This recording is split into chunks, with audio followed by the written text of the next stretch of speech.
Yes, people, due diligence has to be administered too. When there are people like me on the microphone. Yeah. So here we are, week I don't even know. And rootsreggaeradio.ca. My little show is called Conscious Thought. I think I'm conscious when I'm doing what I'm doing. Yeah. So I'm gonna start this show with a brethren of mine, Mikey Dangerous. When I saw him perform this track for the first time at the JCA some many years ago. I'd never met him before. I never heard him before. I heard of him, but you know. So I walk into the place and them start play the tune. The band start playing and they would start sing. I'm gonna walk from the back of the JCA to the front and back on the stage and then pull it up. That's the first time I ever met Mikey Dangerous. So you can listen to why I love this track. Don't go pretending when the world crook now.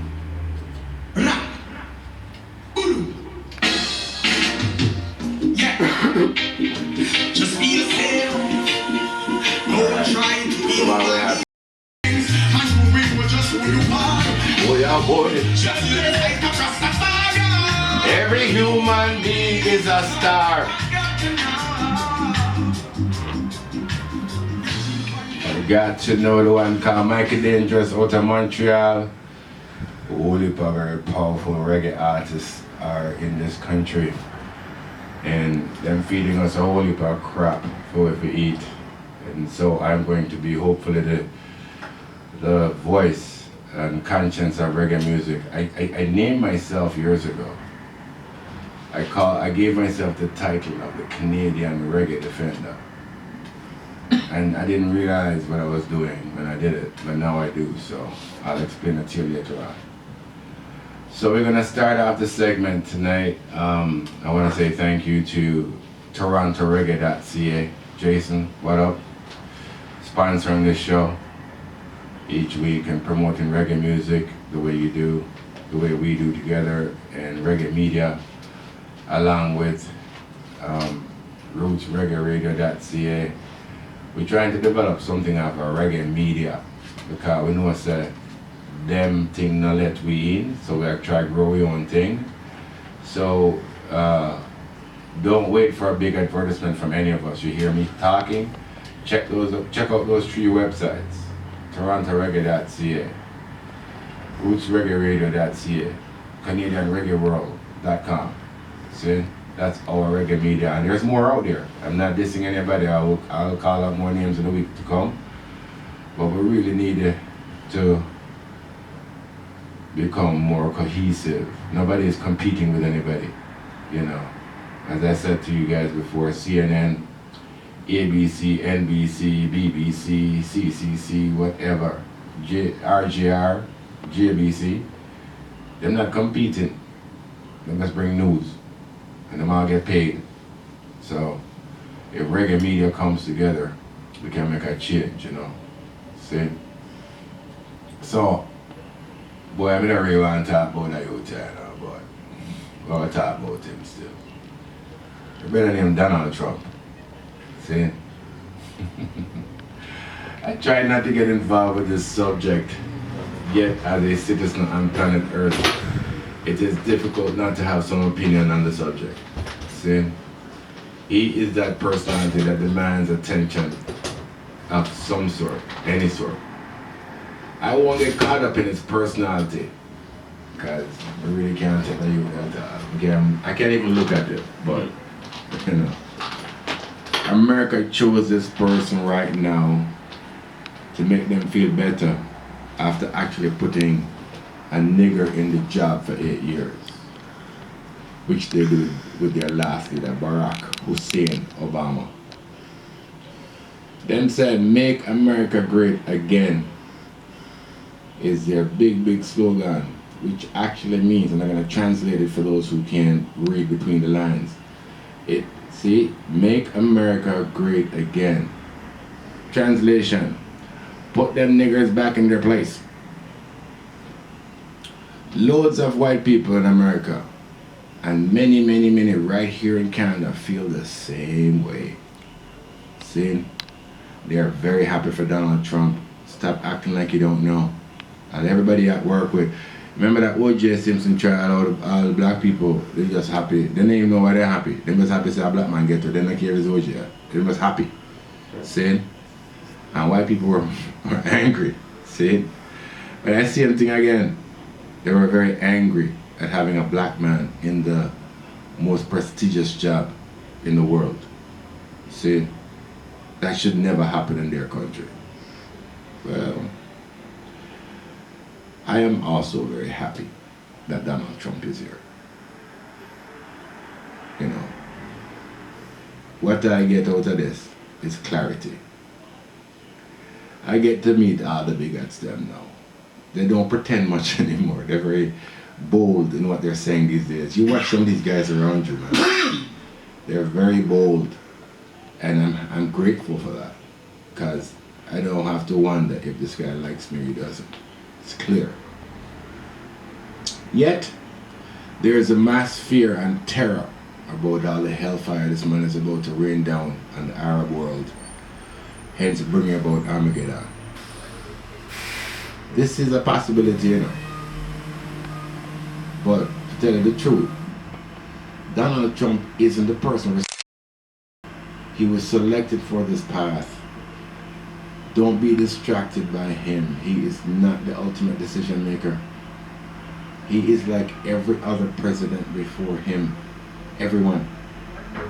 From Bush to Obama to Clinton, Ford, Reagan, it's all the same person.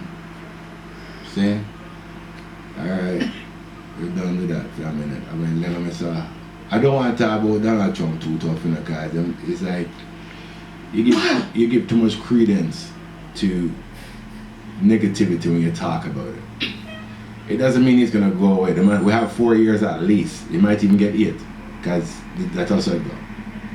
But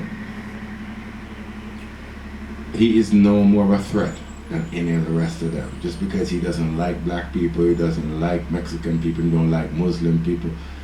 Well, we know that going in. He didn't get there and then pretend he didn't like them. He told us right before the job he didn't like them. Not gonna change nothing. At least I'm honest. Because I'm gonna tell you, say, he's not gonna kill any less people than Obama did. Trust me. I'm gonna kill the same amount of people. That job there requires killing. So we'll talk about that next. So we'll go to the one called Blessed. And this is the year of the unexpected. It is blessed.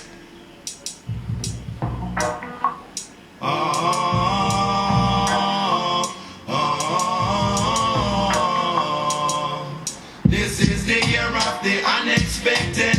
None of them are born like said they're not interested. You the other day said them they gon' get arrested. Now flicker you them molested. My son! This is the year of the unexpected. So, mighty blessed, this is the year of the unexpected. That really suits Barack Obama going out.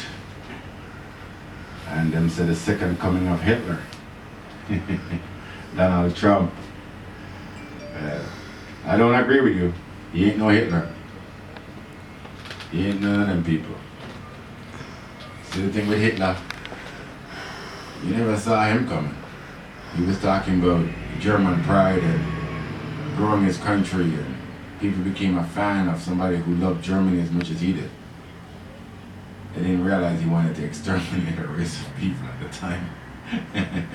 And by the time they got to it, it was too late. He had put enough people in gas chambers. But we'll discuss Mr. Hitler one of these days. But Donald Trump, there's no Hitler. I don't mean he's not gonna do some heinous things. He probably will. But not Hitler. Okay, nobody ever follow him like that. They blindly follow Hitler. No one's gonna follow that dude. He's just gonna be able to make certain legislations that we can't do anything about. But no one's gonna follow him. No one's following him. That man have less teeth than nothing. See, everybody afraid of that. Afraid of nobody where chat so much. Too easy. Anyway, Barack Obama. Who and what was he? The American president is the same person. With different names and years of service. But it's the same person. Many are proud that a black man achieved the highest job on the planet outside of the Queen or Pope. So that's something of an accomplishment. You know, this guy, Barack Hussein Obama, became the CEO of the largest company in the whole world. A black man. Now, for me, we can talk, like I said, he did the same job that everybody else did. They call him the drone ranger, because that man murdered enough people with drones. Him have the most skills.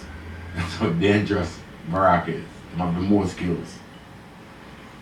Kills, blowing people up with drones.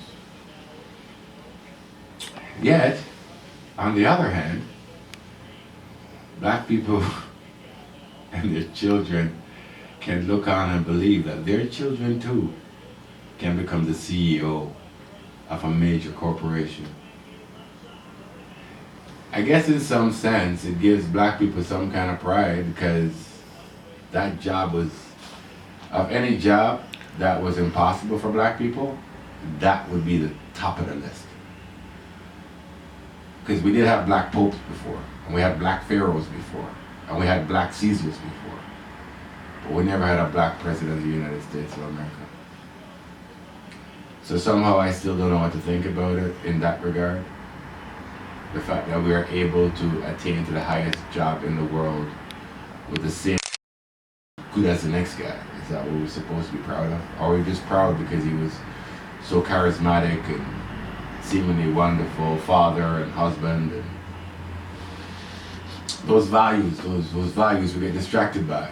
Why he still bombs out Syria or whoever it is, Afghanistan or whatever we're bombing these days. The job of the American president is actually the secretary of the corporation to carry out obscenities on the weaker third world Arab, brown, black people. So why are black people so proud? I don't know. We just look at him face value and we go, yeah, we're proud of a black man in a big job. Well, some say that he murdered more American children than any president before him. And by that they mean the numbers of black people that were shot by the police and never saw any guilty verdicts, and the number of children that were on the ground fighting what they call peacekeeping situations. And they also were shot and murdered. Well, that means that he's also responsible for their death. And why are black people fighting for the United States of America anyway? Their country doesn't even like them. Anyway, I want to give this guy some due, and I want to put it in some context. And I would say he seemed like an even-keeled, classy, articulate, well-manicured, non-threatening brother. So we tend to give him props and because overlook the numbers of people that he stepped on to get where he had to go. I don't hate no Barack Obama, and I'm not one of these guys who's like, the first time we get a black person in some position of authority, I try and rip them down, which is the nature of seemingly some of us black people as it pertains to the crab in the barrel mentality. But you still have to call, when him say a spade, you know. He became the CEO of the most murderous country in the history of the world. So, I just leave you with that, you know. I'll play some tune. I'll play a tune by the one called I'm going to try that track then. Okay, so. Yeah, we play a CD. And this track is from the Ibadan crew with Trace on. And I'm going to keep playing these music. Sometimes you will hear them week after week. I hope you don't get too bored. But yeah, Run Tune Selector.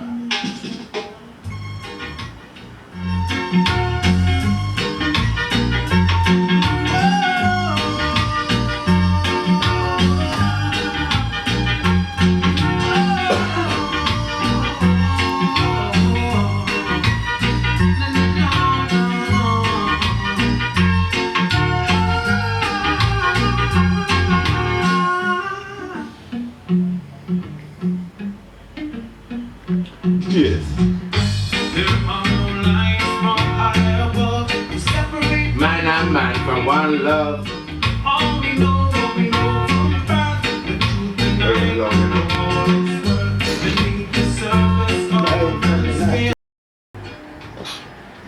Yeah. That was WJPR 1010. Yeah, it's still a play. Yeah, we run that CD like a radio show.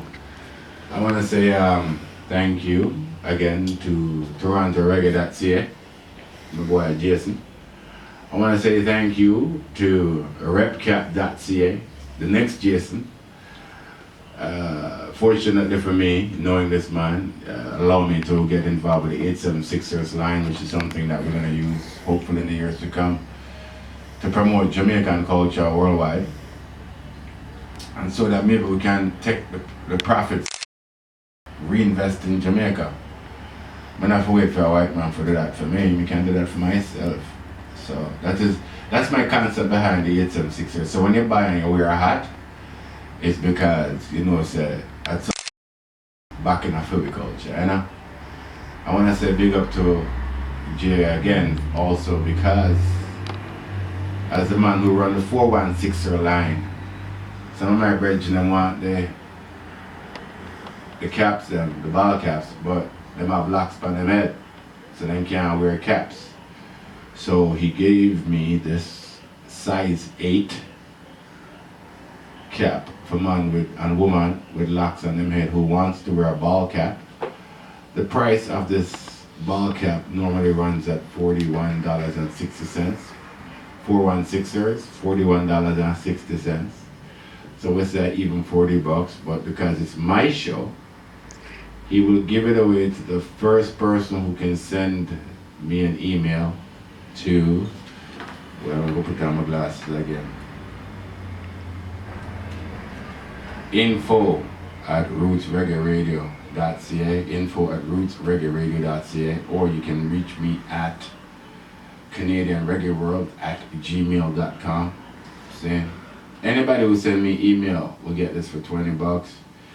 If you want it shipped to you, we will tack on the shipping, which is like $3 maybe, $3 or $4 with the packaging, and then I'll send it to you.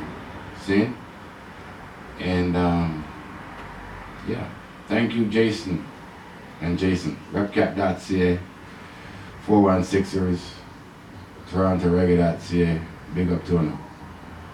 We're touching on RADA, Rastafari Against Domestic Abuse. So I was able to create a group on Facebook for anybody who wants to get onto it. It's free. While I was creating the group and trying to get information on it, somebody, my sister Rita, sent me information that there is a program currently out there for mothers who are abused moms on the run, having struggles to survive. There is a program out there to give some of these moms up to $500 a month in financial aid. The information is on the site. Any information I get, I'm just gonna throw it up there, and hopefully, you know, folks will forward it. And many of the mothers actually said to me it was kind of cool to get it, because when they were going through their stuff, they had nowhere to turn. So a part of this site for me is the sharing of information and stories. It is also for support, because what I find is some of the women actually share their stories, and they actually, because they can relate to the stories, they send a lot of love to each other. And that is something I'm exceedingly grateful for. We need to entice more man,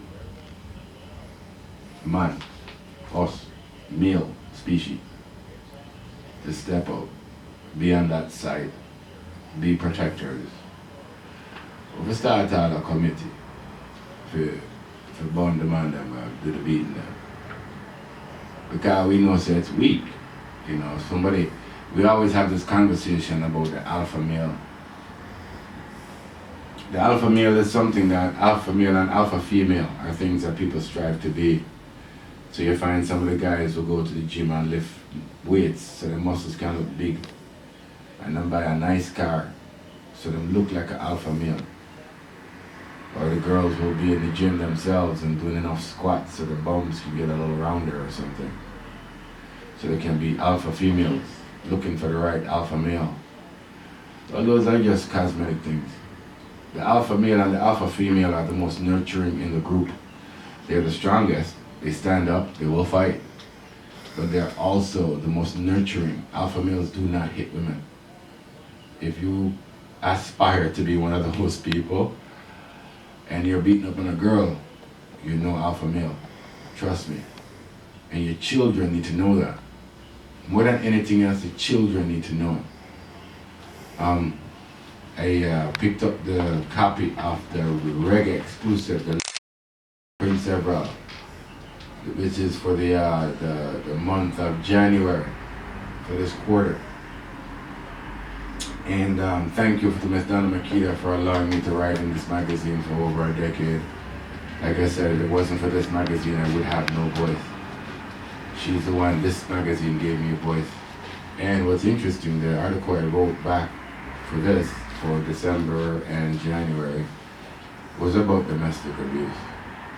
And as I was telling Earl earlier on, I just realized that the reason I'm doing this radio show in the first place was because of this anonymistic situation that I was going to come and speak about domestic abuse. So, honestly, it's like I wouldn't even have figured it out, and thankfully it is the thing that brought me here and will continue to be here. And as much as the women feel helpless, I feel just as helpless in this country, Canada, as it pertains to racism. Canada is the head of the apartheid racist regime, and people act like they don't know, right? And I feel so helpless at times, or in the beginning I did, because maybe I wasn't able to pinpoint why I was being beaten up and picked on. Well, as soon as I was able to see what was right in front of me, I don't feel helpless anymore in this Canadian apartheid, because I see the obstacles. So now I know what's coming at me, and I know what I'm going at, and I know, you know, I'm gonna find a way to stand my ground anyway. You know, see, you don't have to fight nobody, you know. Sometimes you don't have to fight back, just stand your ground. When you stand your ground, people cannot move you. So it's the same situation I feel about this domestic violence thing. The women and the man with the woman, them, we have to stand our ground. And we stand our ground in the face of the attacker. Because none of those attackers are anything considered as alpha males. And they will back down. They won't fight no man. They will not fight no man, Virgin. Any man beating up a woman 2-3 times a week, not fighting no man unless the man's smaller than him. Or is a kid. See? So we need more man to come and stand with our woman when we deal with this domestic violence issue. See? We have had conversations with a few people so far with regards to supporting these women in situations where help was needed. I've been up to last night with up on private messages, reading chapters of information from stuff that women are living in currently. So right now, for some of the people who say to me that they don't think it's that prevalent in our community, man, if it's one person, it's one too many. Let's go with that. Let's not even argue how many they are. If it's one person, if it's your sister, I'm gonna step up. We're gonna step up for her. You understand? So let's not worry, say, you know, maybe I'm embarrassing some people and saying Rastafari for against domestic abuse. We are against it. No Rastaman nowhere will condone domestic abuse. As we have mentioned before, and we will do so again, His Majesty was crowned on the day of that coronation with his woman, with his wife. There is no greater message than that. No ruler before or since him that we know of in history has ever been crowned a monarch and insisted that his wife stand with him. That is all the message you need of the importance. Them used to tell you about God the Father and the Holy Ghost. Do it. As Muta Baruka said, God the Father and the Dope. If we want to buy into the King James version of the Bible, then that we can go with that. Or maybe we should focus on what His Majesty is trying to show you right in front of you. God the Father, the Son, and the Mother. They want this to be a male-dominated thing. We can't be male-dominated. That's why we're shifting off kilter. See? We need the balance of woman. See? And because we don't have it, we're all kind of messed up. We don't know what to do. Because we have allowed man to run this thing in a man style, as if women don't exist, but we need them. We need each other. It's not a need where we're not thinking, boy, you need a date or a husband or a wife. No, man. We need to get along. We need for share to make the world a better place for our families and our children. And it's something we all know. It's not news. But we still allow this thing to be broken apart by the corporation, the system in which we live. And that is a choice on us. The pins are selling well at, I said pins or ribbons is the same thing, because there's pin and ribbons. I should come up with a new word, ribbons. They're gonna be at Genesis 1. We've sold quite a few, thank you, Genesis 1. I wanna say heights up to Shirley Conway. She bought 10 of them off me last week. Chrissy Churchill, she bought 10 last night. People are sending, fortunately, some e-transfers, and I'm mailing them. So, this program, Roots Reggae Radio, Conscious Thought, has been very instrumental in helping a movement to bring this issue to the forefront.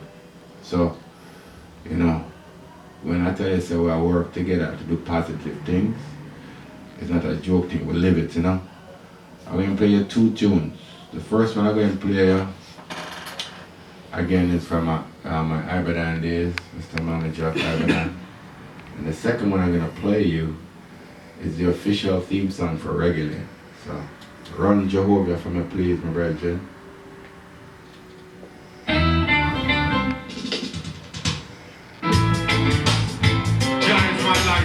Salvation.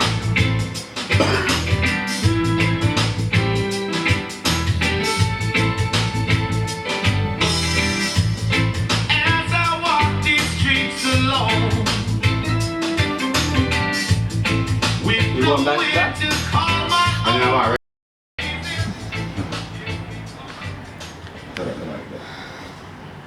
Yeah, we reached that part of the program. I want to say heights up to the Ibadan crew. The track is called Jehovah, for those people who still believe in positive things through spirituality, praising a God, praising a name. That's one of the tracks that I've always loved. I'm not tell nobody say enough what I have to do. Yes. I love spiritual music. I found myself listening to like Christian music the other day and I was just smiling because it felt good. So, I'm not against Christianity, I love music, you know. So we're getting to the point of the program where I advertised it, so people might be listening in. People actually called in already. Damn. Yo, I'm going to give the phone number. 416-651-0101. 416-651-0101. And we are about to talk about Reggae. Selector, run tune.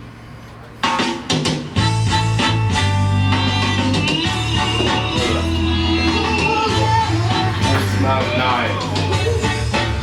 There was a time when we used to play and rock away through reggae.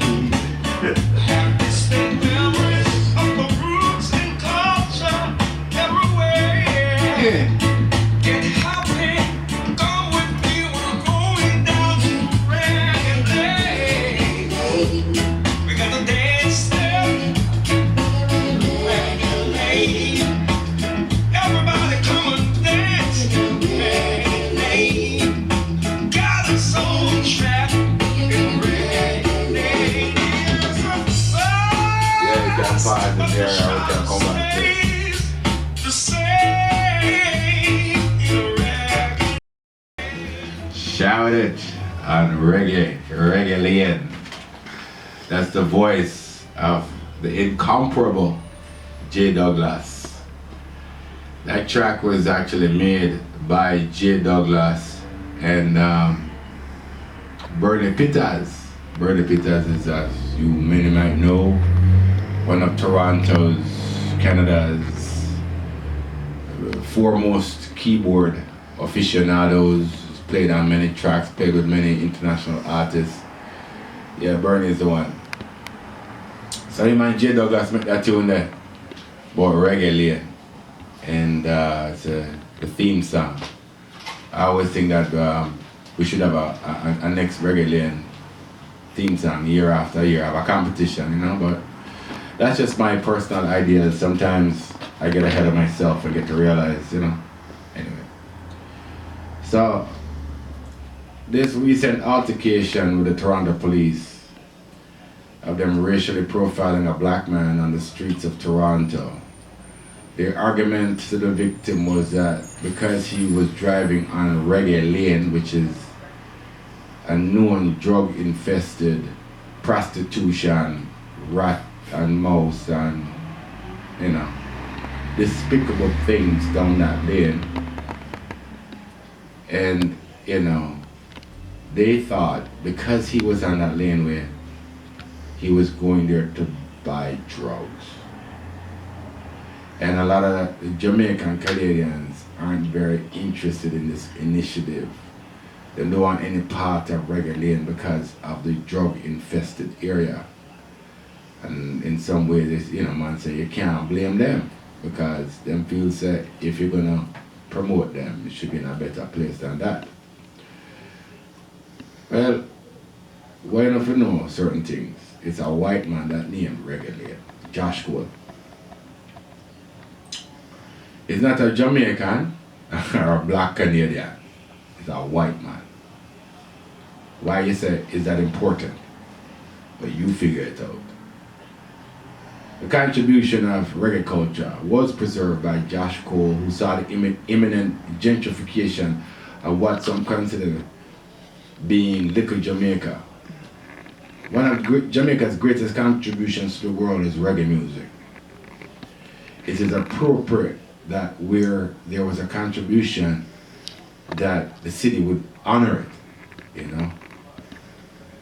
Then of course the detractors come out and say, boy, Reggae Lane should have been Eglinton Avenue from Marley to Oakwood.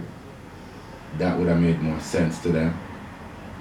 Reggae Lane or Reggae Avenue. not that drug-infested prostitute lane. Some feel that the choice of the laneway, even with a couple of brightly colored murals by the talented Adrian Hales, was and is an insult and a slap in the face. Their voices are unheard by the powers that be, hence making many of them even more frustrated at this laneway and this whole concept, because they have nowhere to turn, they have no one to talk to. Most of them end up sending me private messages and emails and cussing me too. You know why I'm cussing me still, but I will deal with that. But they're very frustrated, and they don't want to have anything to do with Reggae. And no matter how I could bring this to certain people, they weren't listening to me. So I couldn't deal with that. If the people who you're trying to honor, some of them, don't want any part of what you're doing, it should tell you what you're doing isn't righteous. It isn't right, but you're gonna go ahead and do what you're gonna do because you're a politician and you need your name in the history book. So okay.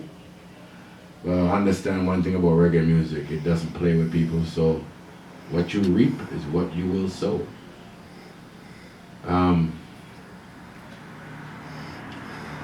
Their focus, the detractors, is what they look at, is what the police pulling over another black person is about. If the laneway was in a better place and in a better mindset, the police wouldn't think it was a drug lane. They wouldn't be sliding down there to look for black people to beat up on. And what's interesting about the case is that when it got to court, the judge threw it out and chastised the Toronto police, basically for racism and racial profiling. And for me, I think that's funny because you go on Reggae Lane and somehow Reggae Lane protected this man. You can't come with your Babylonian foolishness on Reggae Lane. It may not look good, but it is still protected by the Most High. It named Reggae Lane. Yeah, remember that. Much more validation for the laneway in my head anyway. Do not mess with innocent citizens on Reggae Lane. Now, I got some correspondence that very day when the article came out in the Toronto Star, no less. And they were really bigging up the judge for kind of lambasting the police. And I don't remember the word she did use, but it was a good word. And some of them call me because they want to take a little stab at me because of my affiliation with Reggae Lane. They figure that I'm on side with the white masters, that I actually support the location of the lane. Well, I do support it, but I'm not on side with our white masters. Some went as far as to call me a sellout, and that I was actually being paid by someone in government in order to endorse a dirty laneway. This man said that about me. I'm gonna say, alright, make him talk now. If I was paid off, how come instead I take TTC and I don't care? Anyway, we won't get to that yet. Well, that was meant to be an ultimate insult. It's like when they call you an informer. That kind of embarrass you on the street. They might tell me I sell out my culture, sell out myself. But what's important to me about some of these clowns within our community, you see, is that them never reach out to the white man and say that to him, Them only have more for me. Them have more for black people. Them have more for niggas, but they can't stand up and say to the white man, yo, don't treat me this way. Them want to send me bullshit emails and want to come jerk me up. Nah, king. If I don't want to deal with the white dude, go deal with him. I deal with it my own way. I can move on way. Because when we get to realize that we talk about organized and centralized, some of the most powerful people in this country, if we half tried, we could make Reggae Lane into anything we wanted it to be. But because we are so evilous, it will just sit there and it will never achieve anything. But it's okay. Everything is in God's time, See? So, alright. The TTC chair. What was I gonna tell you about this? This person will write one letter to Josh Cole now. Him don't write one letter to John Tory or to what's your name?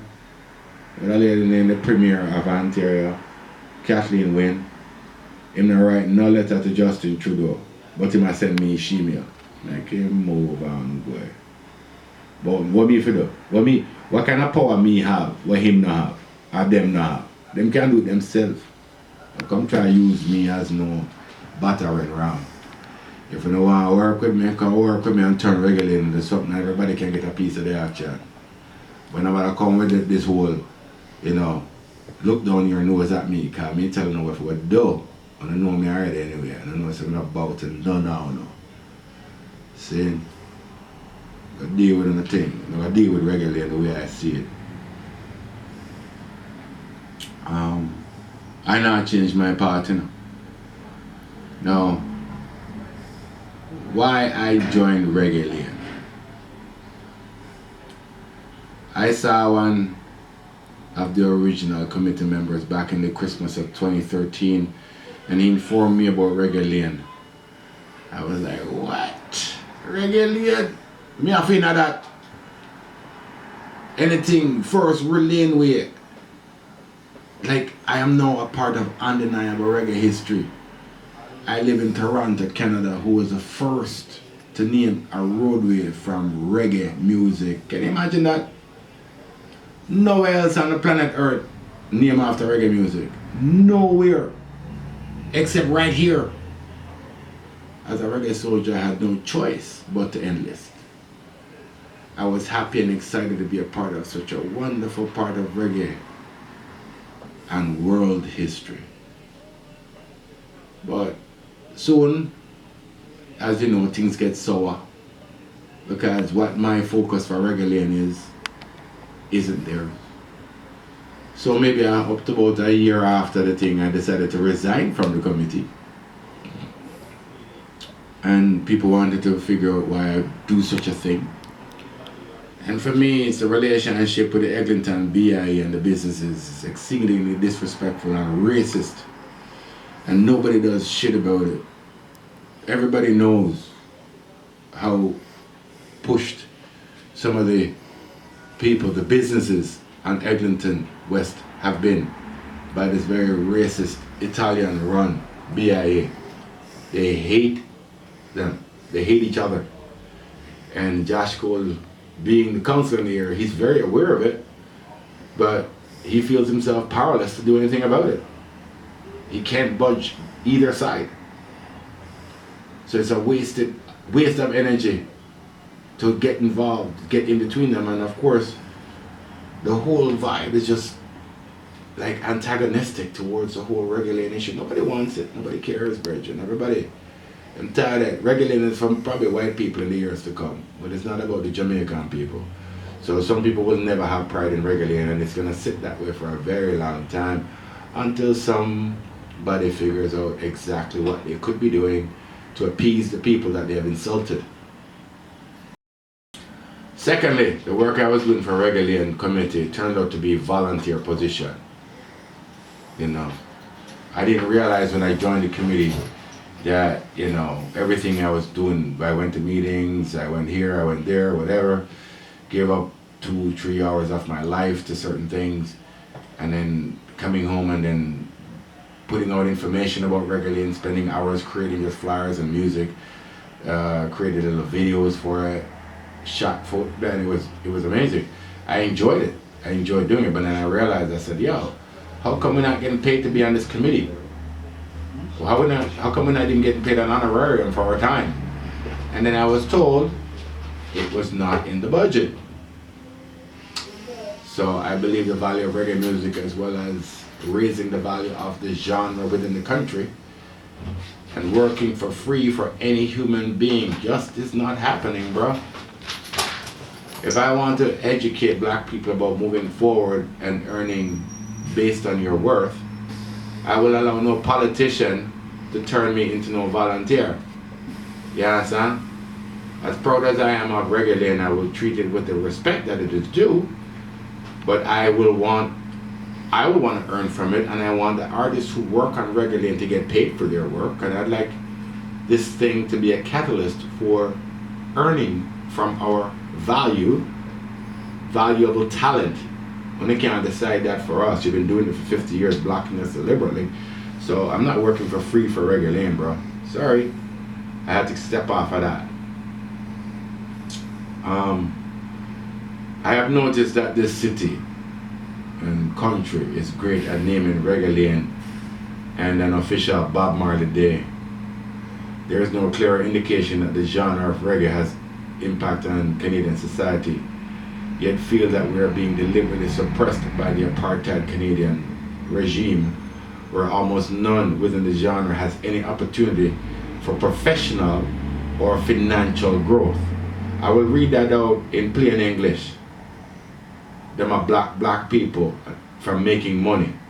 They are willing to honor us with Bob Marley Day and Reggae Lane, telling us how great we are and our great contributions, but they will never pay a nigger in this country for his worth and his talent. Reggae music has never been paid, but they want to give you homages. Man, take back the official Bob Marley Day, burn down Reggae Lane, because it don't make no difference to us. You know? The genre gets honored. How come? They are quick to honor us, but they won't pay it. They won't pay us. Apartheid is a stealthy beast, too slick for most to notice. Yet I do not miss a thing. As the first ever roadway on the planet named after reggae, hopping weekly with all kinds of reggae culture for tourists around the world to come and feel a reggae vibe in Toronto, because it would blow up, trust me. But they will stifle it, because if they grow it, people like me might make money from it, and that's not going to be allowed in this country. It will be continued to be deliberately suppressed until they, the white man them, they figure out a way for them to make the money from it and don't give us a dime. That is the nature of black culture. Errol, I'm going to ask you a favor. I was going to use this song later, but I'd like to use it now. The Bob Andy that says Unchained. I want to play this for you right now, people, and listen to the lyrical content of this track. Yes, please. Run, tune selector.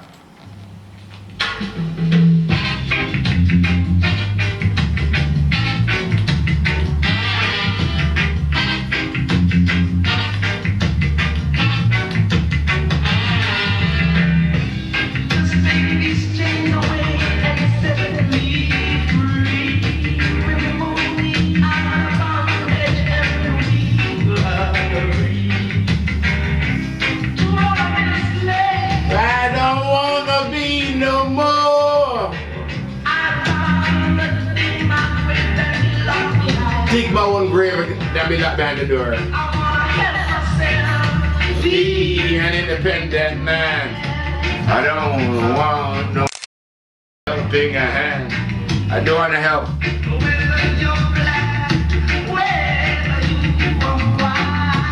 I don't give a damn.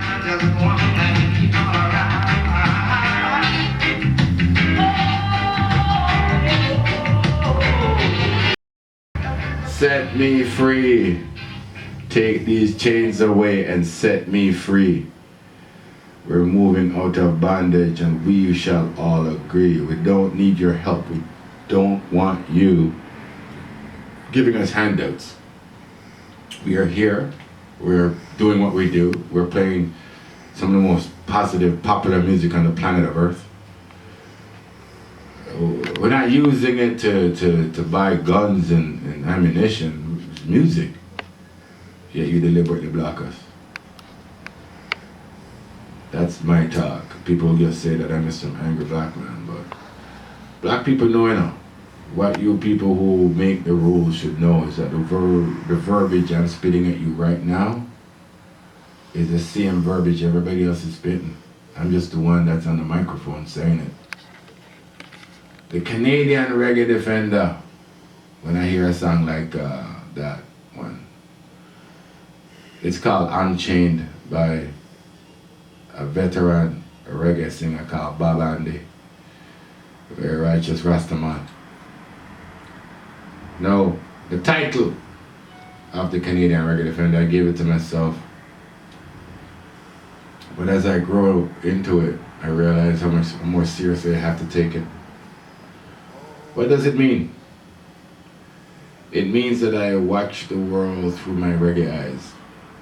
My court, my judge, my jury are reggae and Rastafari. It means that those that do not get put in our crosshairs as it pertains to reggae music development. If you're not into it, I'm going to look at you. As a Canadian reggae defender, I see the role of reggae lane differently to those who named it. There is nothing wrong with that. Just because you named it, maybe because you wanted to have a name for the place where reggae used to happen in Canada. It's a vibe, it's something, it's cool. Anytime you want something cool, just add the word Jamaica or reggae onto it and it's suddenly cool. Alright? They live their life and I have to live mine. I see outstanding reggae contributions and commerce with Reggae Lane as a Toronto, Canadian, worldwide tourist attraction. Them say them see it too, but they never do it for that. But maybe they do see it. I believe others see the same, but like usual, they, whoever they may be, come up with will not pay its participants adequately. Reggae as a business is actually a thing, but never here in apartheid Canada. I say this not as it is a final statement, but more of a challenge to myself. When I'm given an obstacle to get around, because I have identified the obstacle as apartheid, then I know what I'm up against. So what I've done over and over is that I have viewed this. It's from the movie called Coach Carter, and it's something that woke me up. I'd heard it for so many years, and I've read it a million times, and I've listened to it a million times, and every time I do it, it really helps to hone in what I should be doing with myself and my life. And I want to share this with as many people as possible. And the question really is, what is your deepest fear?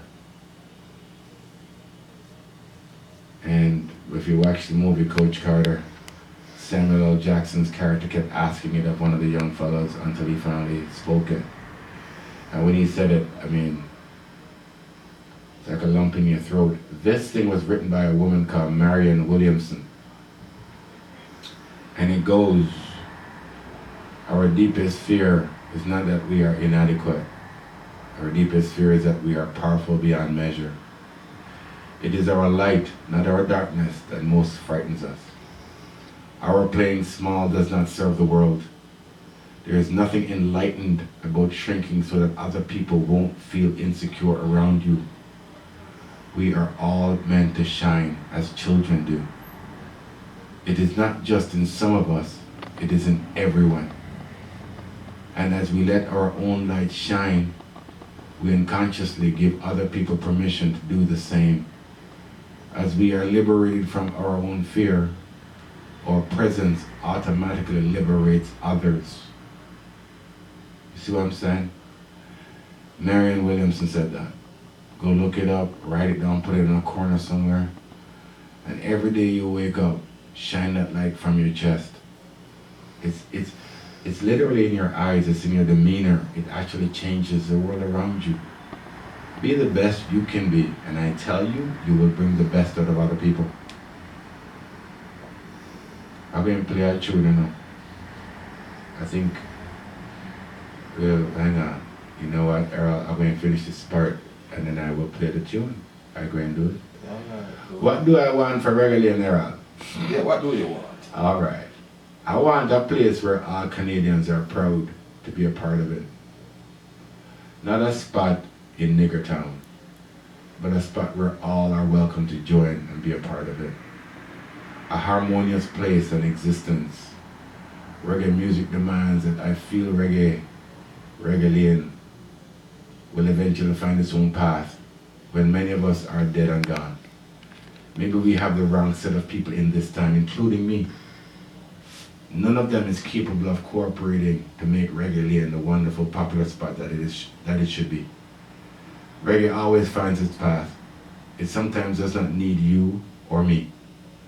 The right soldiers eventually come along because the music demands it. It is the music of Jah Almighty, and He will tell you no weak heart can enter. So maybe the people in Reggae Lane and all of us around are something like a weak heart. So at this point, speaking of weak heart, I'm going to play a tune by a band called Magic. Now, before I get the tune to play to you, the reason I keep coming at these guys is because, like Reggae Lane, sometimes it's like they want to give us reggae light, you know, watered down reggae, you know. Don't bring them bold Jamaicans. We don't want that raucous behavior around here.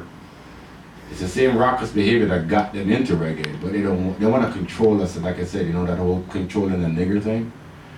So they go on and make a song, they tell us this band is a reggae band in Canada and nobody ever heard of.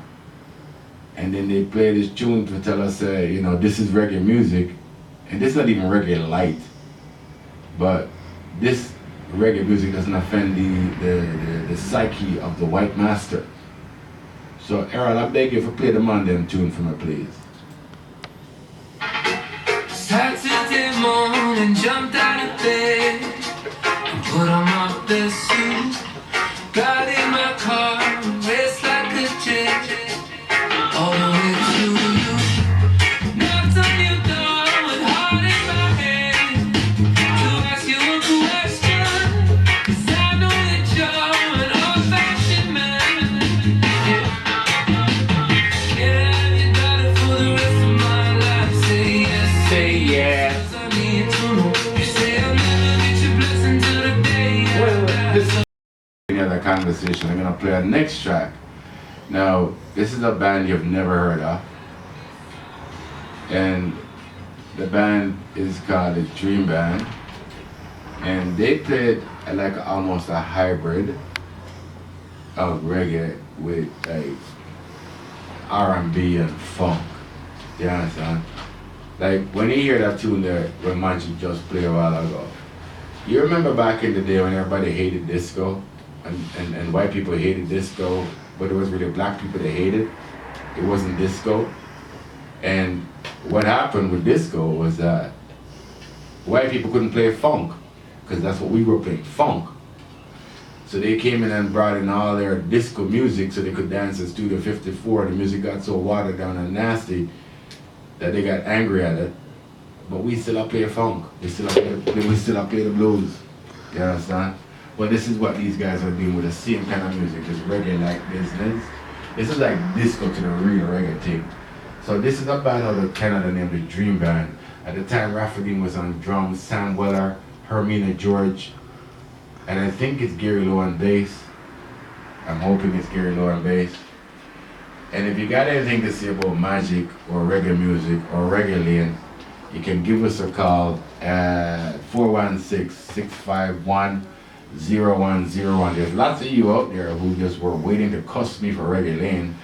So the phone lines are open, and I am ready to debate anybody who wishes to open their mouth at me. 416-651-0101. Let me give you some Dream Band, please. Thank you, Selector Harold.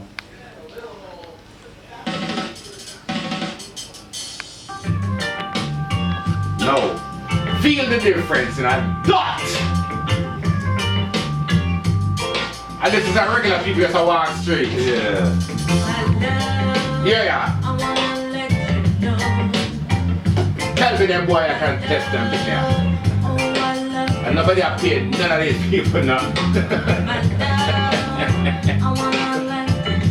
Live from the natural room. Live from the natural room. Naturally, this is Roots Reggae Radio.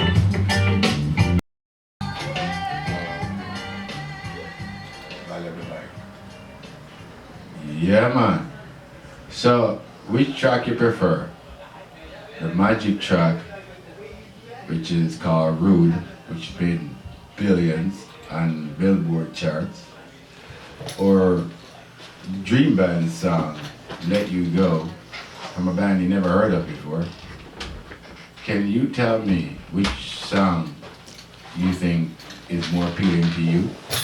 416-651-0101. And if anybody has anything to say about Reggae, I am here. I was told there would be lots of people calling in.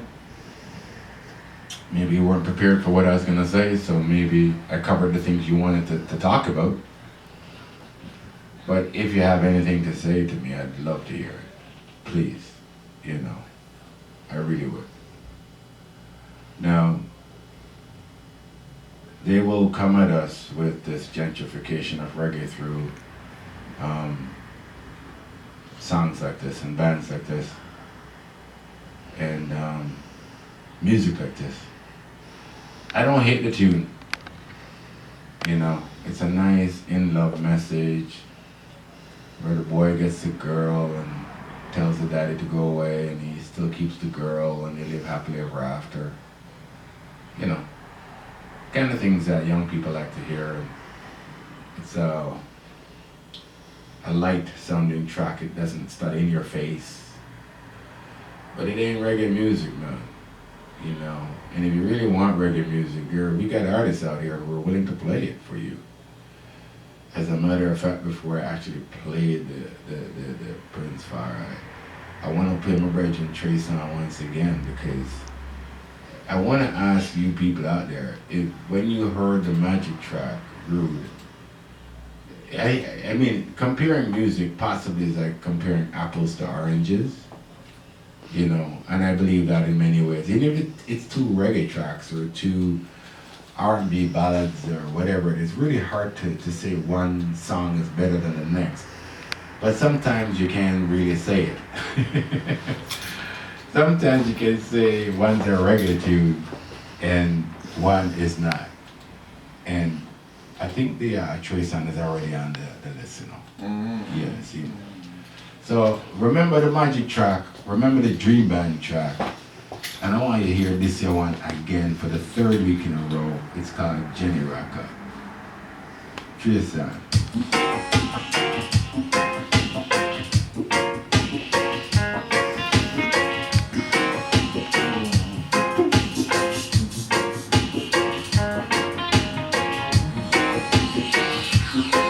Line up They can come and make a playlist in the evening before, Yeah, well, that's what I'm coming after the which is kind of fun too. I need that vibe, we don't know if you're going to feel that vibe as it comes through, Around that time I forgot cut down 15 minutes, quick tour. I'm cool with that. I'm so cool with that. I'm very cool with that, trust me. I love preparation. The one called Trey song, I try to play him every week. I like to play music all the time, so I know that the talent is here all the time. I'm going to play more and more music tonight, and I'll come off the air till 9 o'clock. See? So, before I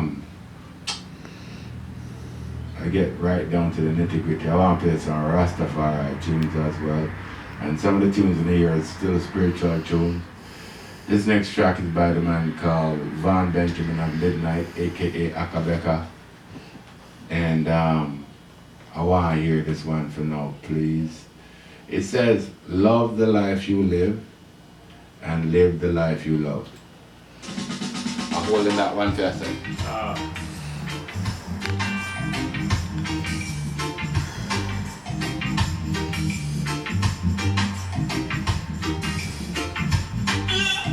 Life you the life you live. Lead the life you love. We should lead the life you love. We should lead the life you love. World is in trouble. Humanity and judge of the face of creation. Goodness and mercy. Here now. Messiah. Give it up, Josiah. So way sweeter headphones right now. Thank you. Josiah. Father send nice and goodness Yes, and mercy. It took a murder, them a got charged. A pure chemical industry, them a run from cultivation. Goodness and mercy, driven from the minds of the people, lamentation. Josiah, give it up, Josiah. Father, send I some goodness and mercy. Send I some goodness. Best lines, I mean, that's the best line in my body as well. When I get too much bands, we can play them kind of bass line. Yeah. And man, You lead the life you love. Lead the life you love. Lead the life you love. Lead the life you love. Hey, hey, hey, hey, hey, hey, hey, hey,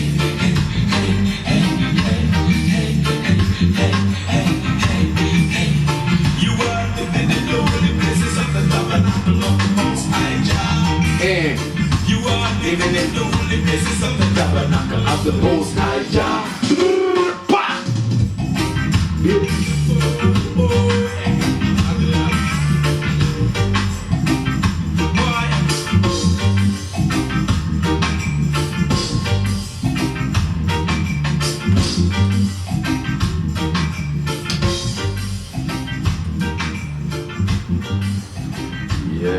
yeah, man. Give me the mic, yeah, the music I play. I want to talk with the music I play sometime too.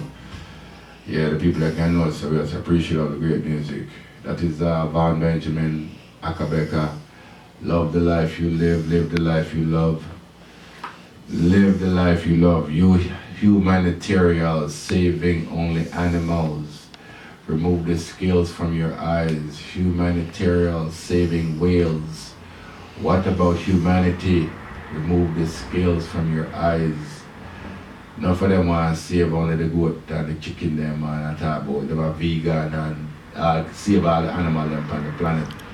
Black people, black children being murdered right in front of them, but them still are going to save the goat instead. No, virgin, I'm not rate them the people there. So I'm playing this music in a specific vein and a specific light. It's strictly Rastafari things that I'm dealing with right now, because this is the part of the program where I wanted to deal with it in the reasons, I guess, that lead me to do the things I try to accomplish. Part of Rastafari is always about serving humanity, and in order to do that, you have to actually get up and literally help people. Like literally sacrifice your time. Not even sacrifice. It's not a sacrifice to do something, because the minute you actually do it, it elevates you. You feel elevated every single time. So you spend your time listening to the right messages. And so when I listen to the man called Van Benjamin, I listen to the one called Blessed and Esco Levi, I listen to Rastafari people, I actually hear what I want to hear. Errol, I'm going to beg you a favor. Since the Mystic gone, but I didn't want to play this track. It's already queued by Kid Rasta. This is a Canadian, Rasta man, Italian, Canadian, one of my brethren them. And he sang the song about when he went to Jamaica, 9 Mile. Right. Yeah, Rastafari, last year. Sing!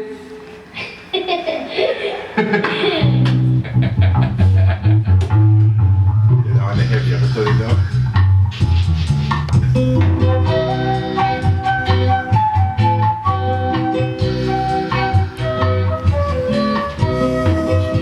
I never go run the Prince Far Ride, not right away. I mean, talk first and run Prince Far Ride. To a valley well I in so deep, a spirit are calling down a rugged street, cries of love A note from Marley will have cleared those fears. Everybody's Irie Rastafari style. A note of one blood travels you 9 miles. Smell of cess, it runs in the air. In 1945, Bob's mother did a bear.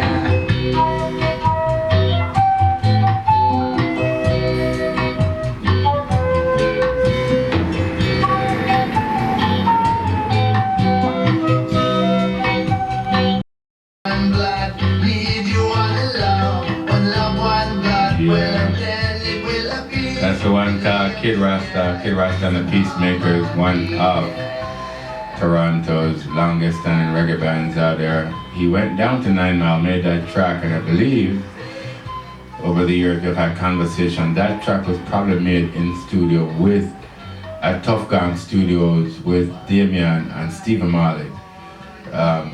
Enough of the artists them have great connections and work with a lot of people in the industry and are respected by people in the industry. But somehow we're not getting no respect in our own apartheid country of Canada. But we're not gonna cry about spilled milk. My focus is Rastafari, and Rastafari leads me to do the things I do.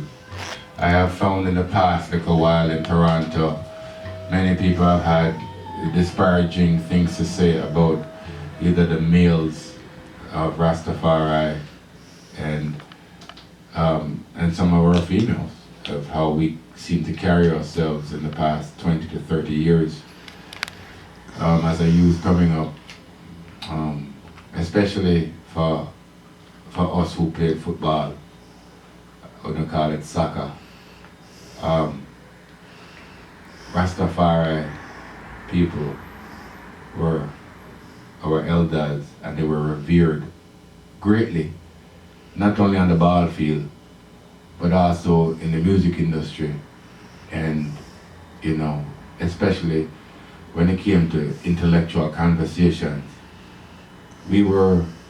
I was impressed as a youth when I saw black man with locks backing up Christian preacher with Bible in them hand. And the Rasta man not a Bible in a female, you know. But the knowledge of true history of Kush and Ethiopia, those were the names that was the entire continent of Africa, you know. Africa is a name, as a white man's name. I would name Africanus, and name the whole of the continent after him. So when you say you're going back to Africa, sometimes you have to know where you're at, because are you going back to the land or are you going back to the white man's name? And it's important that you know, because language is important. And Rastafari tends to educate in ways that I had never thought to look in the directions I thought to look. When Burning Spear and Joseph Hill spoke about Christopher Columbus and the teachings of Marcus Messiah Garvey, as a black child, growing up in Jamaica, that was information that was never given to me in a school. Marcus Garvey is in my hero circle and I knew nothing about his teachings because it was deliberately kept from me by the colonial government. Through Rastafari, I learned to read those books. I actually learned through Rastafari to meet people from the Nation of Islam and realize that some of their missions are very similar to ours, which is self-containment without a helping hand, because we're willing to work for ourselves. We just need you to get out of our way. You own all the resources. You decide when we work, how we work, what our hourly rate's going to be, what our rate of our pensions are going to be, how many RSPs we're going to be able to buy, and all this foolishness. Get out of our way. Get out of our countries. Get out of black countries, white people. This is the thing that we don't want to talk about. Rastafari shows me these things. Rastafari, when I started talking about domestic violence, a couple of women came at me and said, well, you can promote it all you like, but the person that was beating the crap out of me was a man with locks. Well, that bothers me because I know when I was younger, the Rastafari elders would have spoken to them and it would have changed the behavior. Man would step to man, because that's how I view Rastafari.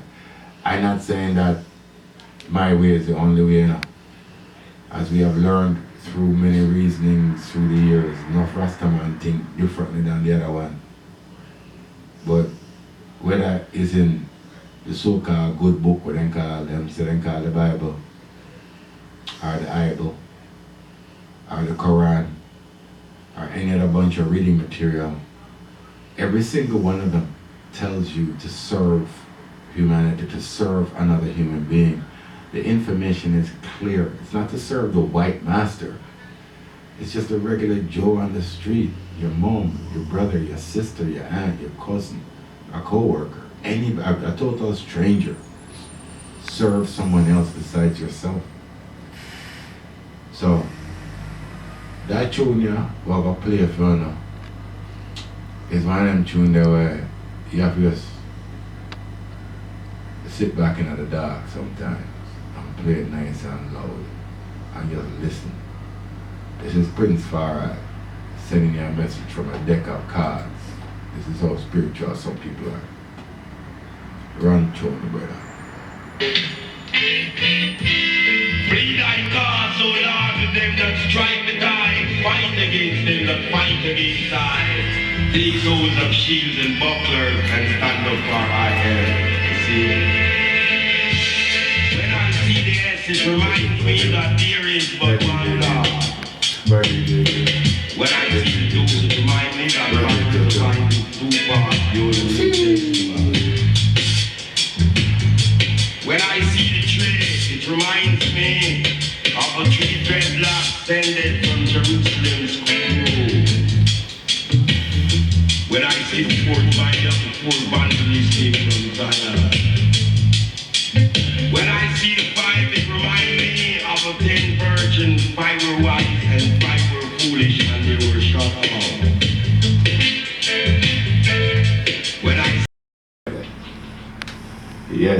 Yes. I will call again. It's like 10 to 9 now, 9 minutes to 9. I'd love this show to be more interactive, especially when we speak of topics like, you know, domestic violence and JuLion and reggae music and apartheid behavior in Canada and carding by our police forces and, you know, unjust behavior by our police, yet the court system, as my friend Anthony Goldstein said to me, Babylon had to jerk up Babylon, which is true. The judge just looked at the police and just tossed the case out and run them, because their whole thing was because a person, I wonder if it was a white person that turned onto Reggae Lane, if they would have pulled them over. And that's 2017, January the 18th, and we're still asking those questions about the treatment of black people. And then they have some of these really dumb white Canadians who ask, do you guys still think racism is out there? Do you still think it's as bad as it was 20 years ago, 30 years ago? My message to you, my wonderful people, is that racism has never changed. The tactics used may change, but the degradation is the same. I saw a photograph, which I might use at some point, where a native man was hugging a black man. Both were no shirts, naked shirts, upper body, probably torso and lower.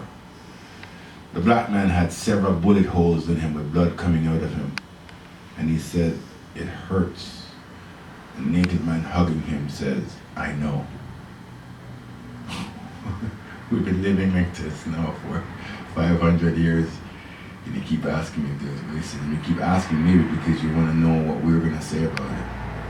Are we pissed off enough about it yet? Well, I'm beyond pissed off right now, boss. I don't even care about being pissed off. I just want to run business. I want to feed my family better.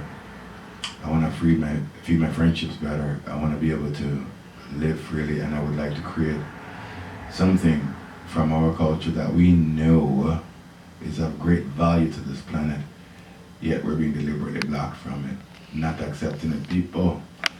So anyway, as a Rasta man, I'm going to move in that direction. I'm going to try and move into the nobility of what I have seen Rastafari before me do.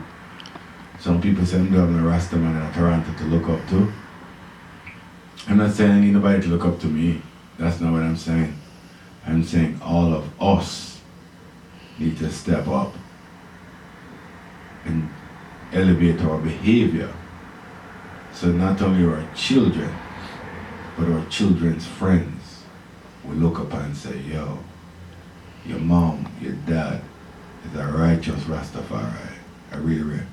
I learned from them. Because you know, so when you used to go to a Rasta man home, a Rasta sister, everybody is a reasoning.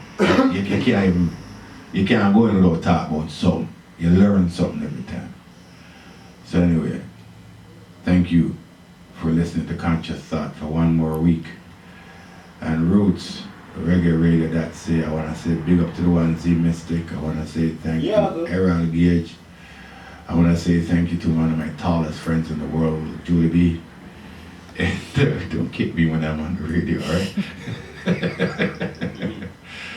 And thank you all for listening. And Annie, I know you're out there listening, so, you know, thank you for always promoting and doing the things you do for us, for reggae music. You're always in our corner, so you're appreciated more than you know. So to all you out there, this one is from the one called Big Youth. More Sata Masagana rhythm for now. Have a blessed night. I'll give people some food good as I would say. You would like to know shit out there. Bob. Bob. Say you on your body, no banana. Sit there. Cause you no banana, but you wanna. Skin on no Sata make you wanna. Skin on no Sata make you wanna. Cause if your mama never born, guys, if your papa never born.